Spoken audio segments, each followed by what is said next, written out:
Similarly, in case of 3 variable regression also, we can form the Z and T statistics. So suppose our null hypothesis in case of the 3 variable regression, beta 2 is equal to 0 and HA is beta 2 not equal to 0. Similarly, we can form the hypothesis for these two hypotheses for B3 also. So for B2, if we form the null hypothesis as B2 equal to 0 and alternative hypothesis as B2 not equal to 0, that means we are doing the two-tailed test. So here in this case, Z is equal to B2 hat minus 0, because in the null B2 is equal to 0. So here in place of B2, we will replace it by 0. So B2 hat minus 0 upon standard error of B2 hat. Now what is the standard error of B2 hat? We know that the variance of B2 hat is sigma square upon summation of x 2I square times 1 minus R2 square. So this will become sigma divided by under root summation of x 2I square 1 minus R23 square. Similarly, we can form, so this is the case when sigma is known. Now if sigma is not known, then this sigma will be replaced by sigma hat. So in that case, we will not be able to use the Z statistics. We have to form the T statistics. So if sigma is replaced by sigma hat, then we have to form T. So in that case, T will be equal to B2 hat upon sigma hat divided by under root of x 2I square 1 minus R square 2, 3. And similarly, we can form the Z and T statistics for the B3 also. So this is the case when sigma is known, and this is the case when sigma is unknown. So these Z and T statistics we are forming in order to check the statistical significance of the slope coefficient and the intercept of the regression model. Now after forming the Z and T statistics, we have to do the interval estimation. So after forming the T and Z statistics, we have to do the interval estimation. So in the interval estimation, we have the 3 level of sigma and that level of significance, 3 level of significance, and that level of significance is denoted by alpha. So alpha denotes the level of significance. Now alpha takes 3 values: 0.1, 0.1, 0.05 and 0.01. And 1 minus alpha represents the confidence interval.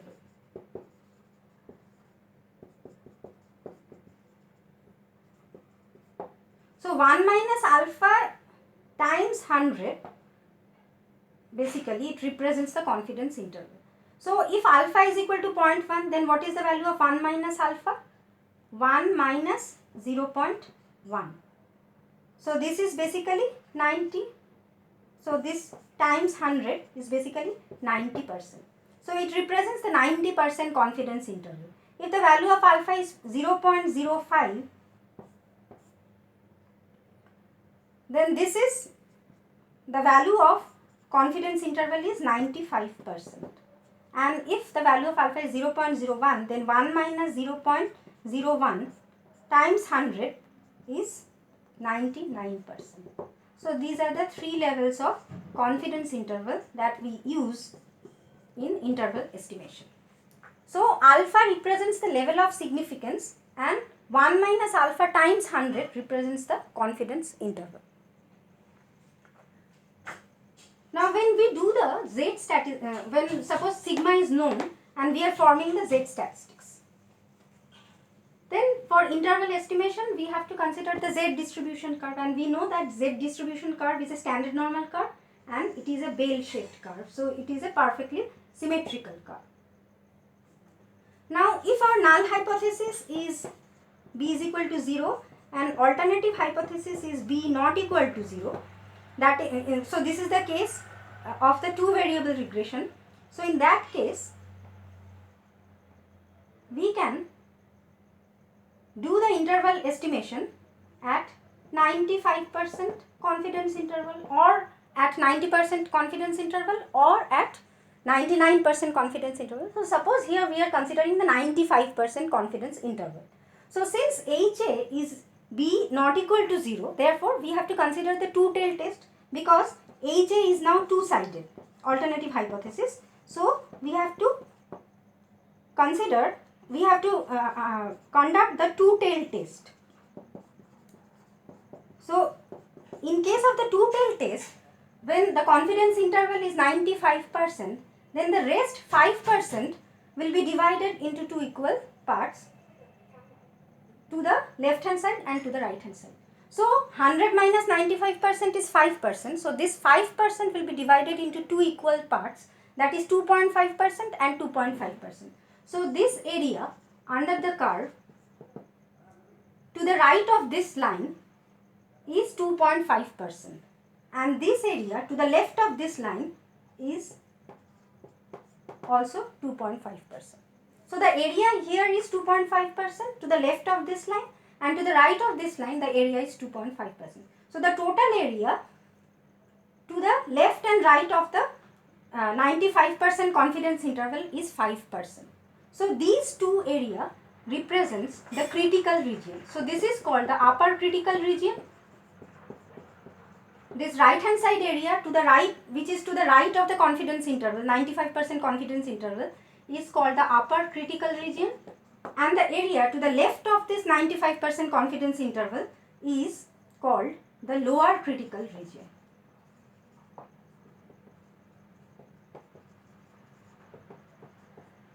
Now suppose sigma is known, so we are considering here the standard normal curve, we are forming the Z statistics.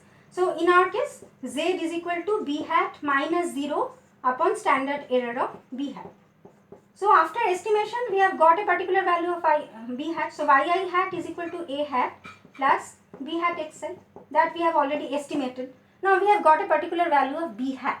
Now once we get the value of the B hat, we can find out the standard error of B hat also, because standard error of B hat is under root of sigma square upon summation of xi square.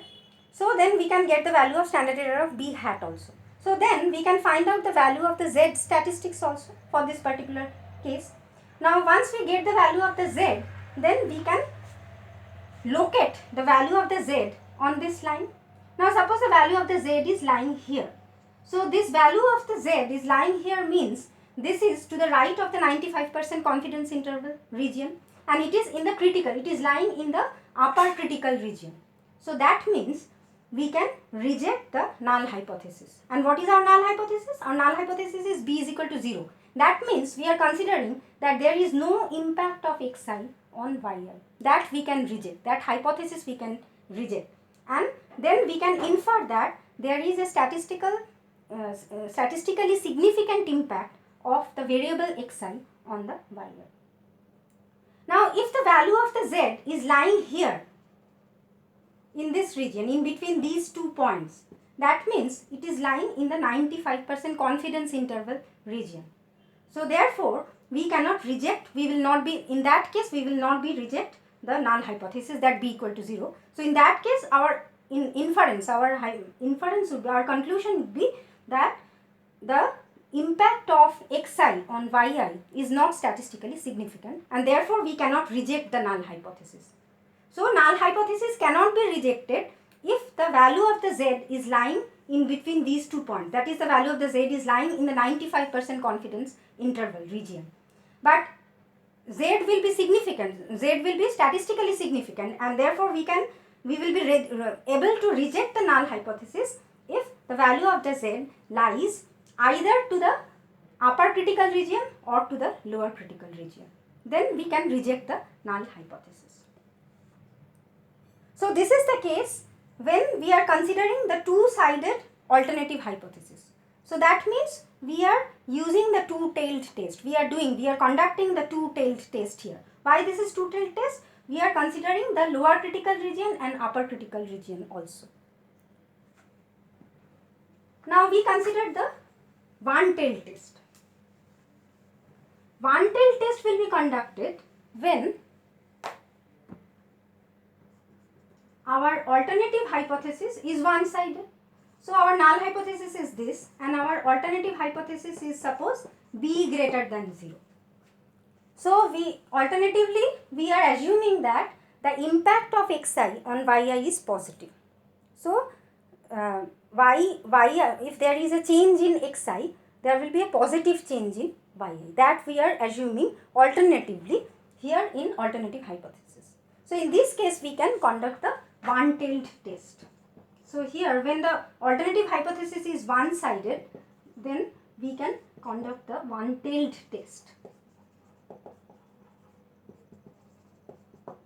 Now in case of one-tailed test also, suppose sigma is known and we can form the z statistics, and in that case we can consider the z distribution curve, that is the standard normal distribution curve. And if it is a one-tailed test, because HA is one-sided, then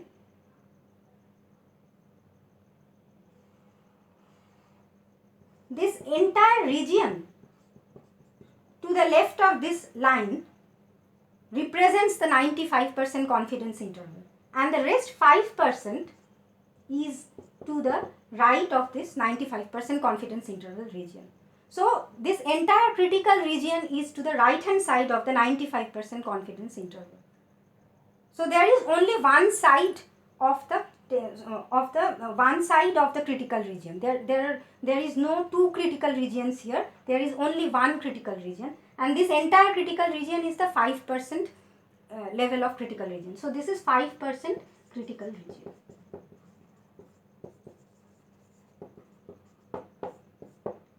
Now if the alternative hypothesis is b less than 0, so suppose our null is b equal to 0 and the alternative hypothesis is b less than 0. So in that case the critical region will be to the left hand side of the confidence interval. So this is the 95% confidence interval region. This entire region, this area under the curve to the right of this straight line represents the 95% confidence interval, and to the left of this 95% confidence interval, the 5% area is the entire critical region. So here also we will have only one critical region, because our alternative hypothesis is one-sided and b is less than 0 here. So here when we are considering that b is less than 0, that means what we are assuming that the impact of xi on yi is negative. So if there is a change in xi, if there is an increase in xi by 1 unit, the yy falls. That is our alternative hypothesis according to this b less than 0.